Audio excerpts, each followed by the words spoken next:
This week we are in the second week of our sermon series, taking a look at the 7 pillars, those 7 foundational things that we all need to have in us to be a servant leader. And quite honestly, when we say servant leader, it's important that that means anyone that's a person of faith. Because as a person of faith, that's who we're called to be. That's who Jesus was. That was his example for us, and that is the call Jesus has for us, to become servant leaders. And the first thing we do as a servant leader always is put God first. But then as we begin to act out and live our life as a person of faith, one of the keys for really being a leader, whether it's in church, whether it's at work, whether it's with your family at home, and you're called to be a leader in all of those places, one of the key things is to put people first. To put people above programs or activities or any of those organizational things. People matter and should be put first. And so as a servant leader, we're called to do that over and over and over again. We help others develop their priorities, and we seek first of all to serve, and we get deeply connected to others as we help them in their needs and their interests. And so it's very, very important. But I want to tell you something. It can be very, very difficult to be a servant leader. I remember a story of a servant leader, a kindergarten teacher out of Texas, and she went into the cloakroom one day, and she had a little 5-year-old boy in there, and he was struggling, and he had both his boots just partially on. And he was struggling and pulling, and he just couldn't get them. And so she got down on the floor with him, and she worked and finally got those boots just about pulled on. And the 5-year-old boy looked at her and he said, "Teacher, those boots are on the wrong feet." And so being the person she was, she worked hard, and it was hard getting them back off. And so she lined them up and she put them on the right feet, and she began working hard at it again, getting those boots back on this little boy's feet. And they were just back on his feet, and she looks at him and she says, "Teacher, those aren't my boots."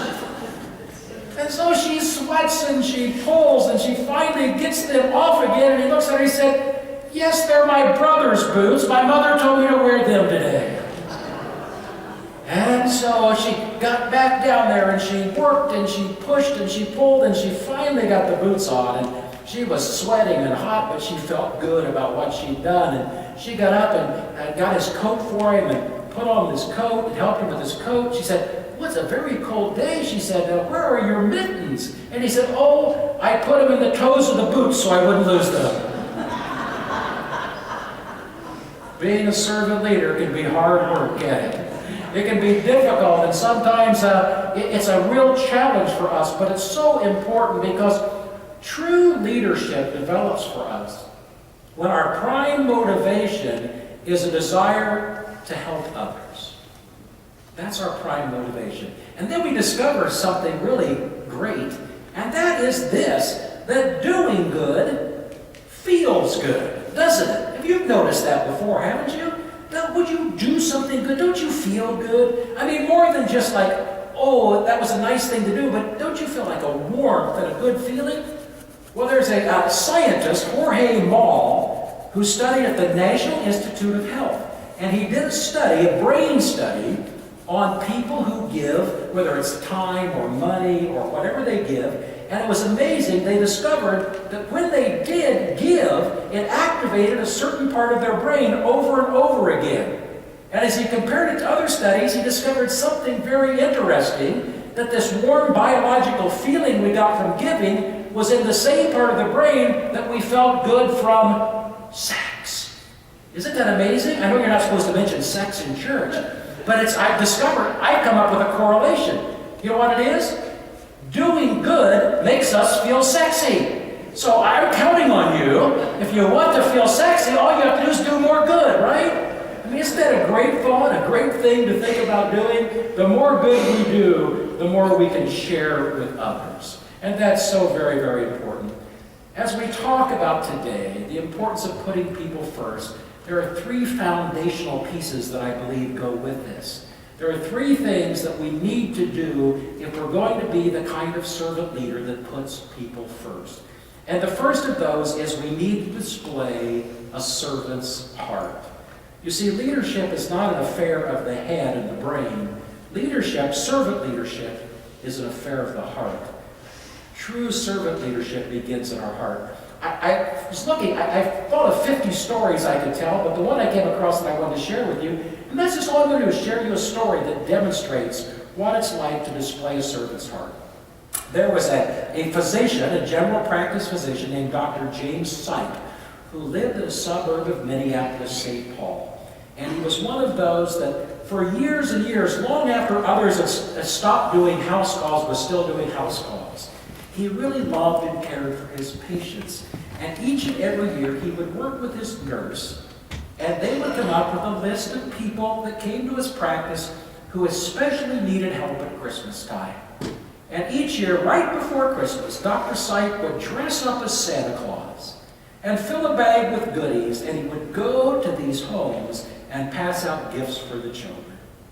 He said it was an amazing thing to do. His son, who was telling the story, said, when I got old enough, my dad started inviting me to go. He said, you cannot believe how wonderfully amazing it is to see the joy on the faces of children receiving gifts, or the relief on the faces of the parents who knew they were struggling financially. And he said, as his dad got ill, his dad said to him one day, I really would like you to continue this practice after I die. And James Sipe Jr. said this, he said, what an incredible gift to me that was. What an unspeakable honor. And James Sipe continues to do that and is now training his children to take his place. And I think that's what I want to ask you from this first section. I want you to look into your hearts, and I want you to answer this question for yourselves. Are you passing on a legacy of servanthood to your family, to your friends, where you work, where you go to church, who you know? Are you passing on a legacy that you know how to serve with a servant's heart? Because what a great legacy to be able to give to others, isn't it? That natural feeling of being called to be a servant. The second piece, the second foundation of putting people first is this. We need to be mentor-minded. Now, I know that's a word we throw around a lot. I hear that word a lot. Oh, you should be a mentor. But what exactly do we mean by that? Robert Greenleaf, who wrote the book on servant leadership, said a lot of controversial things about helping others to grow as persons. And one of the most controversial was probably this. He suggested that we should have an unlimited liability for others. Now, if I have any lawyers or insurance agents here today, they may not like that phrase, unlimited liability. But what Greenleaf meant was that we're really called to have unlimited love for other people. And so if you're going to be a mentor, you have to begin by having unlimited love for other people. And he calls us to shift our point of view from, to move it from doing something to people to a point of view where we are permitting something to happen with people. You see, that's what mentors do. Mentors are more a master teacher than they are giving people a list of how to do things. Now, that's kind of my style with my staff. Now, if you talk to my staff, this can be frustrating for them at times, because there are times they would rather have me answer the questions for them. They would rather have me tell them exactly how to handle a certain situation or what to do. But what I do is I come alongside them and I try to help them figure out the approach they should take to solve the problem they're facing. And so one of the things that happens when we do this is we have to be willing, as a mentor, we have to be willing as a servant leader to give people the power to take risks. Because risk is an important part of growing as a person of faith or as any kind of person. You have to be willing to take a risk to grow. I remember when I was out serving a church in the Midwest, and one of my friends, we went to a meeting, and he was talking about hurrying home to make one of his church meetings that night. And I said, well, I don't go to many church meetings. And he said, well, how could you do that? How can you not do that? I mean, how can you not go? And I said, well, it's really easy. I let the lay people of my church lead.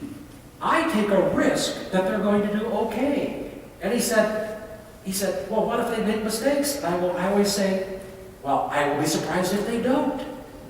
But you see, part of risking is making a mistake, but it's growing. Because we learn more often, don't we, from our mistakes than our successes? And so part of that growth factor is putting all of that together. So mentors have to be willing to help people risk. And so my question for you on this section is this. Are you evolved enough in your own faith journey, in your own relationship with God, to let others find their own ways, even if they're different from your ways?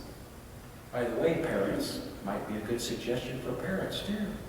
And you know, when your children move from that age where they're very malleable and they are so easy to shape into that other age, we won't name that other age, but that other age, it's so helpful when they get to be that age if we can work with them as a mentor and realize they may not choose the path we would have chosen, but we believe in them because we mentored them to make good, sound decisions. And the final piece of being a servant leader who puts people first is this. We need to show care and concern. And that seems like a no-brainer, but I think we need to say it because sometimes in the church we don't always show care and concern, do we? And I think it's so important to recognize that and to say that. It goes beyond being nice. It means really being concerned with others. It means sometimes going beyond your personality style. And it also always means doing it through actions, not just words. And I want to give you an example. Just yesterday, this happened to me. Now, I'll be honest here. My personality style when I'm traveling is to, as soon as I get on a plane, is to put on my headphones and either watch a movie or listen to music and read a book and not talk to anybody. It's my alone time. It's my downtime. And as a pastor, I don't get a lot of that. So I like to get in my little cocoon on the plane. And plus, you know, when people start talking to you, they always ask you the same question. What do you do? And I always like to say, well, I'm a corporate life coach. Now, they don't know what that means, and I don't know what it means, but sometimes it satisfies them. And then they leave me alone. Other times they'll say, keep going, I'll say, well, I'm a pastor. And that means one of two things normally happens, right, Bob? We enter into some kind of theological, biblical discussion. Or they want 2 hours of free therapy. And I get to listen to all their problems from Indianapolis to Denver. Now, I know it sounds a little selfish to get into my cocoon, but I'm being honest. That's my personality. I need that alone time. Some of you may be like me and you may need alone time. But yesterday, on the flight from Denver to Vegas, they had seated with me. In fact, I even volunteered when I saw the flight attendant come on for them to sit by me. A 5-year-old girl who was moving from her dad to her mom, and 5 years old on a plane by herself. And she was very upset and very distressed. And it didn't take me long while we were waiting to get ready to take off. I got my phone out, and her name was Ella, and I have an Ella that's 4 years old. And I showed her pictures of my Ella, and we began to develop a relationship. And I spent time talking to her. And eventually, when somebody sat in between us, she still kept looking around at the other person. Talk to me because I showed her care and concern. But then what else I did, I didn't say this in the first service, there was probably a 25-year-old girl sitting between us. And then I began to talk to her, and I said, that's Ella. And Ella's scared, and she's been with her dad, and she's going back to be with her mom. And that 25-year-old girl then began to talk to Ella. Maybe those things are what mentoring and showing concern and putting people first are all about. You see, when we put other people's needs first and show care and concern for them, we have opportunities to help them meet their needs. And that little girl's needs yesterday were to feel safe and secure. And I think I helped that happen. And we have other needs, don't we? Like belonging and self-esteem needs and purpose and meaning needs and all of those things. And we help people grow as we show care and concern for them. I remember one time hearing Mother Teresa interview. And so the interviewer said to her, I wouldn't do what you do for $1 million. And Mother Teresa said, neither would I. You see, showing care and that kind of concern and love doesn't come because money but because our life has been shaped by God into a life of love. So I want you to ask yourself this today as we begin to wrap things up. If you could, what 3 new specific actions might you take tomorrow to show care and concern for others? And remember, I'm not talking about just words. I'm talking about actions. Examine your life and see where you are, and see what you might do to show care and concern for others, whether it's at church, at work, at home, or maybe in some community organization that you have an opportunity to make a difference. This week I was very fortunate. I went with a friend earlier in the week when I was visiting in the Midwest to see the movie version of Les Miserables.